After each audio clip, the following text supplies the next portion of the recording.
pendaftaran PBL saat ini sudah berjalan, mungkin deadline untuk terakhir mendaftar tahun 2025 itu kapan? Kita bagi beberapa batch ya, 4 batch, sekitar 4 batch, dan batch 1 ini sudah berjalan. Nah mungkin sekitar nanti mungkin di bulan November awal ya, itu adalah batch terakhir pendaftaran. November awal batch terakhir pendaftaran. Ya, kita akan menyelenggarakan pelatihan Project Based Learning ini di 21 UPTP. Terlebih dahulu dibantu oleh UPTD milik pemerintah daerah di bawah binaan kita juga. Jadi untuk 21 UPTP itu dari Aceh sampai Sorong itu bisa diakses.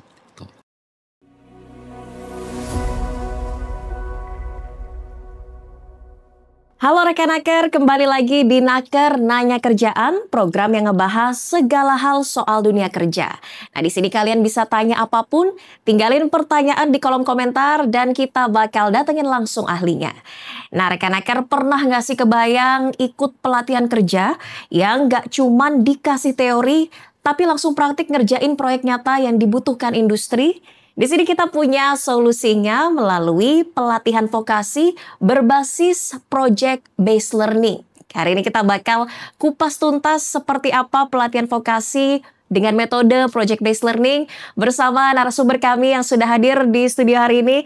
Ada Mas Gilang Amaldi selaku Koordinator Pembinaan Penyelenggaraan Pelatihan Vokasi. Mas Gilang, apa kabar? Alhamdulillah baik, Pak. Alhamdulillah sehat selalu ya Mas ya. Mas Gilang, ini kan mungkin belum banyak yang tahu soal pelatihan vokasi Project Based Learning. Seperti apa sih sebetulnya program ini, Mas? Ya, makasih Mbak Valerie. Jadi memang program ini merupakan program baru ya yang diluncurkan oleh Prof. Menteri yang memang baru diluncurkan tahun 2025 ini. Dan memang ini baru akan kita mulai di semester 2 ini. Jadi konsep dari Project Based Learning ini adalah pelatihan vokasi di sektor smart sector yang niatnya itu adalah untuk fokus pada kompetensi yang berfokus pada masa depan. Kemudian juga pelatihan ini juga harapannya bisa mengatasi masalah-masalah yang ada di dunia kerja sebenarnya. Tentunya di situ harapannya selain kita bisa mengatasi mismatch antara kebutuhan supply dan demand, kita juga bisa meningkatkan produktivitas dari usaha. Oke, ini kan baru diluncurkan tahun 2025. Sebelumnya mungkin masyarakat lebih tahu dengan pelatihan berbasis kompetensi. Sebetulnya perbedaannya apa PBL dan PBK? Sebetulnya Project Based Learning itu adalah bagian dari pelatihan berbasis kompetensi. Jadi artinya semesta besarnya itu adalah pelatihan berbasis kompetensi. PBK. Ya, memang di sini ada kekhususan metode penyelenggaraan saja. Di mana kalau misalkan yang selama ini kita lakukan umumnya yang ada di BLK itu kita tidak sertakan dengan on the job trainingnya seperti itu. Nah di sini untuk Project Based Learning ini di sini ada sedikit penguatan dari pelaksanaannya itu, antara lain kalau misalkan tadi sektornya itu berfokus pada smart sector dibanding PBK biasa.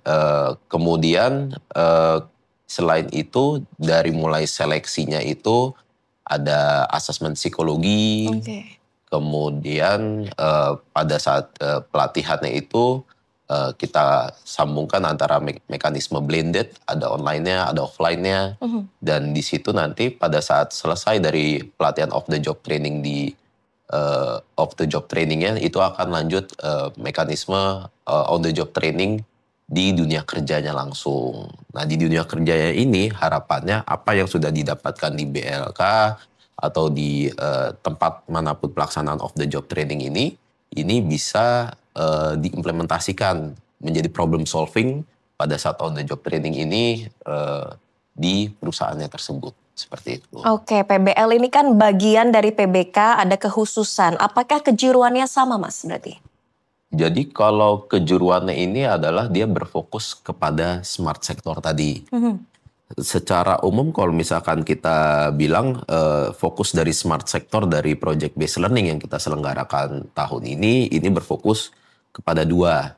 Yang pertama itu adalah smart operation, di mana di situ termasuk smart farming, smart manufacturing, smart office, kemudian juga smart building, smart tourism, dan juga smart operation itu sendiri.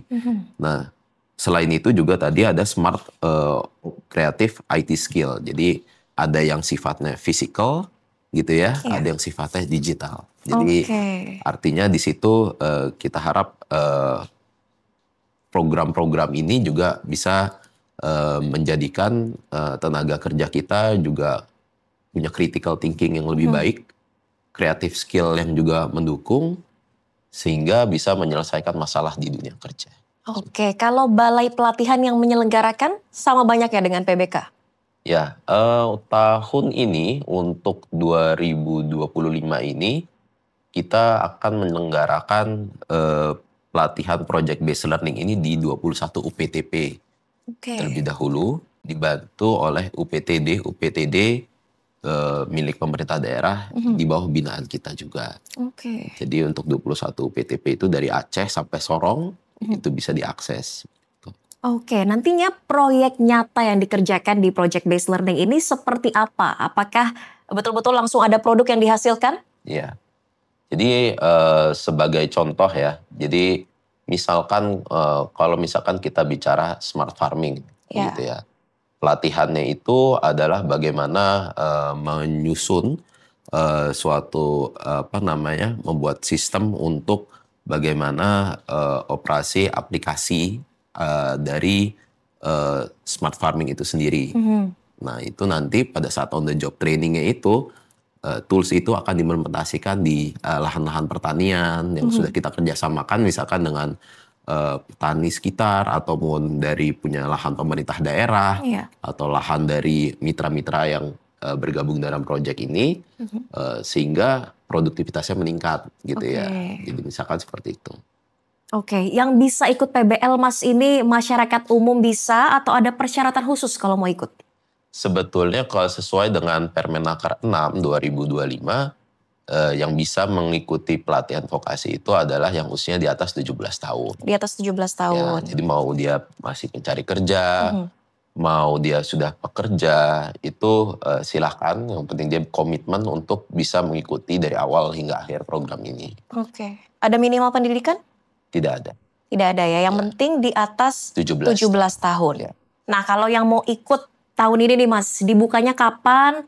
Persyaratan pendaftarannya apa aja mungkin? Jadi kalau saat ini beberapa balai sudah membuka pendaftaran. Jadi sudah ada pendaftaran. Jadi mekanismenya ini sebetulnya ada dua tipe ya. Tipe pertama yang memang mitra industrinya itu yang meminta langsung. Jadi kita di sini tahap pertamanya memang harus dari balai-balai kita kolaborasi dulu dengan industri-industri yang nantinya akan tempat OJT. Di situ akan di-adjust lagi trainingnya supaya benar-benar kebutuhan industrinya seperti apa. Nah barulah nanti pendaftarannya itu tergantung nanti apakah kita yang melakukan dari BLK yang melakukan atau industri yang merekrut langsung baru ikut di pelatihan di kita. Kemudian yang tipe kedua juga kita juga membuka pendaftaran secara umum dan sambil bertahap itu juga lokasi on the job trainingnya itu kita kolaborasikan. Jadi ada dua mekanisme untuk menjadi peserta ini ya. Nah untuk menjadi peserta ini pertama bisa melihat skillhub.kemnaker.go.id ya. Jadi artinya di situ itu adalah marketplace pelatihan Kemnaker. Jadi di situ tinggal kalau punya mendaftar pelatihan nanti diminta membuat siap kerja ID dan langsung di situ ada persyaratan biasanya karena ada asesmen psikologi mungkin nanti disuruh mengisi asesmen psikologi yang ada di siap kerja dulu gitu ya. Nanti dibawa pada saat tes wawancara dan sebagainya. Jadi ada dari website resmi ini bisa dicek langsung ya Mas ya, sama bisa cek di balai masing-masing artinya. Ya, dan juga selain itu juga ada di kadang-kadang informasi juga ada di Instagram masing-masing balai ya. Oke. Jadi artinya ada, mungkin ya tergantung teman-teman nih. Kalau biasanya informasinya kalau yang tadi perusahaan mungkin tidak terbuka publik ya. Itu nanti tergantung dari perusahaannya apa dia mau rekrut atau kalau perusahaannya minta kita rekrut secara publik pasti ada di Skill Hub atau Instagram itu. Tapi kalau misalkan dari perusahaan yang merekrut sendiri biasanya dari perusahaan itu mekanismenya seperti apa. Bisa cek di medsos ya. Oke Mas, berarti ini waktu pendaftaran PBL saat ini sudah berjalan, mungkin deadline untuk terakhir mendaftar tahun 2025 itu kapan? Kita bagi beberapa batch ya, 4 batch, sekitar 4 batch, dan batch 1 ini sudah berjalan. Nah mungkin sekitar nanti mungkin di bulan November awal ya, itu adalah batch terakhir pendaftaran. November awal batch terakhir pendaftaran. Nanti start mulai pelatihannya langsung di tahun ini juga berarti? Ya sudah ada, jadi sekarang sudah lagi berproses, ada yang sudah sudah lagi seleksi saat ini gitu ya, di beberapa balai, dan harapannya memang makin banyak peminatnya, dan doakan semoga bisa sukses juga. Kalau nanti setelah daftar nih, mungkin tahapan-tahapannya seperti apa sih? Apakah ada interview, assessment, psikotes, dan lain sebagainya, Mas? Ya, jadi kalau misalkan pakem umumnya dalam project based learning ini, pertama dia yang jelas kan dia melakukan seleksi gitu ya. Seleksi itu ada tes tertulis, habis itu ada tes psikologi gitu ya, asesmen psikologi, kemudian di situ ada wawancara gitu ya. Nah kemudian setelah dia dari seleksi itu lulus, nanti dia akan mengikuti pelatihan. Nah pelatihannya secara umum untuk pelatihan-pelatihan teori dan soft skill secara umum itu dilakukan secara daring, tapi tidak menutup kemungkinan itu dilakukan secara offline. Ketika misalkan memang mitra industrinya itu meminta seperti itu. Jadi kita fleksibel ya. Kemudian baru dilakukan minimal 70% itu praktek ya di offline. Baik itu di BLK atau di tempat yang disepakati oleh industri. Jadi bisa aja industri minta langsung aja prakteknya nggak di BLK, langsung di industri. Itu ada juga seperti itu. Nah jadi off the job training ini adalah sekitar 1 bulan, 1,5 bulan itu memang sifatnya itu adalah simulasi praktek ya. Jadi di situ peserta belajar salah, diajarkan dibimbing instruktur seperti itu. Nah barulah setelah itu dia akan melakukan on the job training. Nah kalau udah on the job training ini adalah dia mengimplementasikan apa yang sudah dipelajari. Misalkan dia sudah membuat tools IoT ataupun tools smart tools lainnya untuk diimplementasikan di pekerjaan seperti itu. Nah itulah baru dia melakukan on the job training di situ. Nah pada saat on the job training ini si peserta mengisi logbook ya harian, didampingi oleh pendamping dari industri dan juga dari instruktur dari BLK juga mendampingi. Jadi untuk mengimplementasikan kalau ada kesulitan itu bisa langsung ada mentornya seperti itu. Jadi harapannya kalau misalkan sudah diimplementasikan gitu ya, misalkan contohnya smart building seperti itu ya.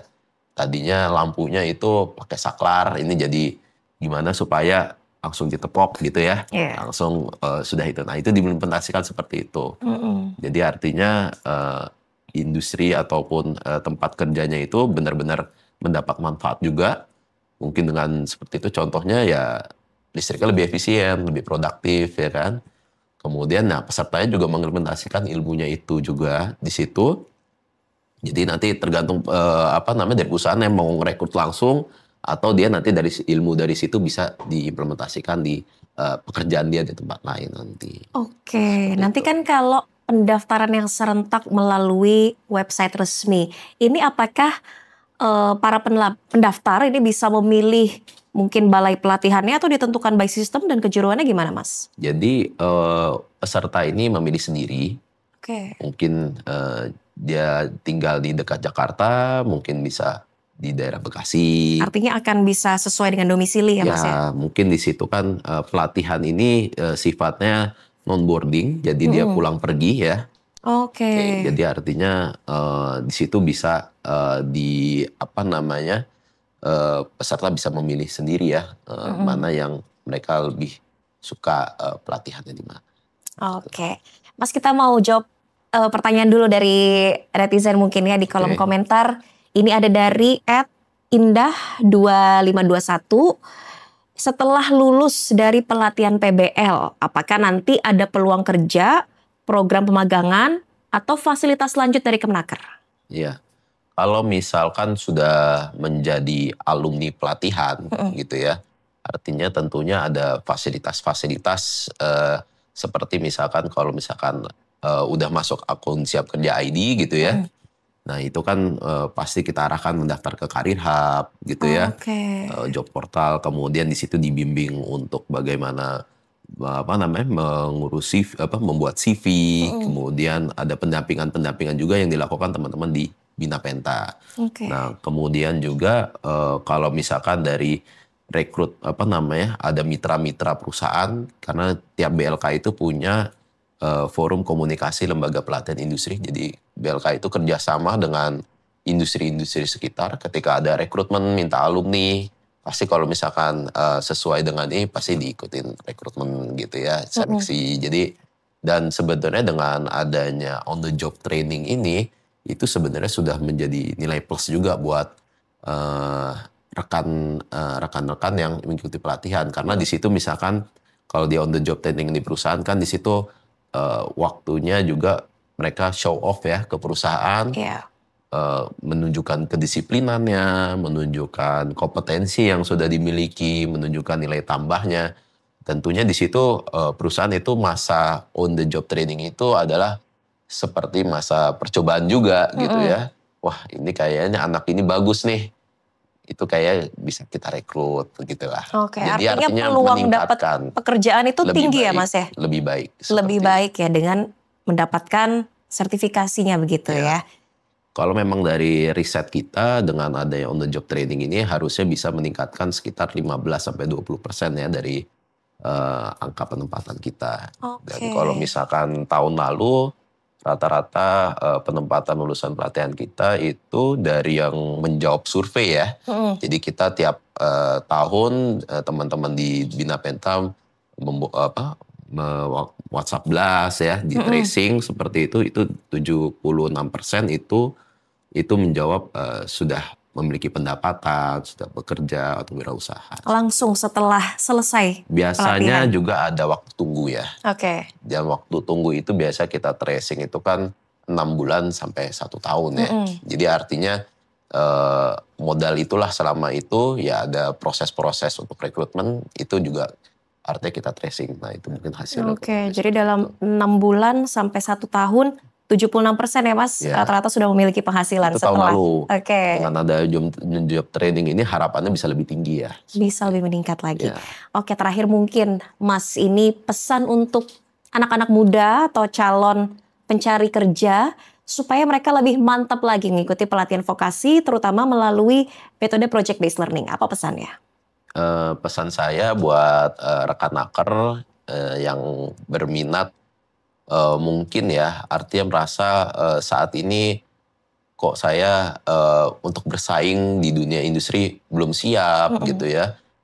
Perlu meningkatkan skill lagi, jangan ragu untuk ikut pelatihan-pelatihan vokasi yang diselenggarakan oleh Kemnaker. Mudah-mudahan bisa menambah senjata kalian untuk bisa bersaing dan lebih siap di dunia kerja.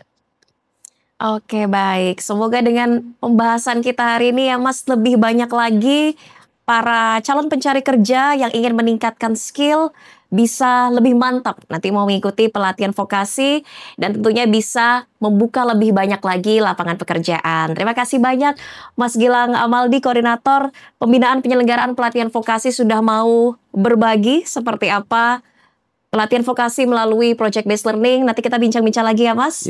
Dan rekan-rekan jangan lupa kalau ada pertanyaan bisa tinggalkan di kolom komentar. Nanti kita akan bahas di episode selanjutnya. Nah saya Nadia Valeri dan narasumber saya hari ini Mas Gilang pamit undur diri. Terima kasih dan sampai jumpa.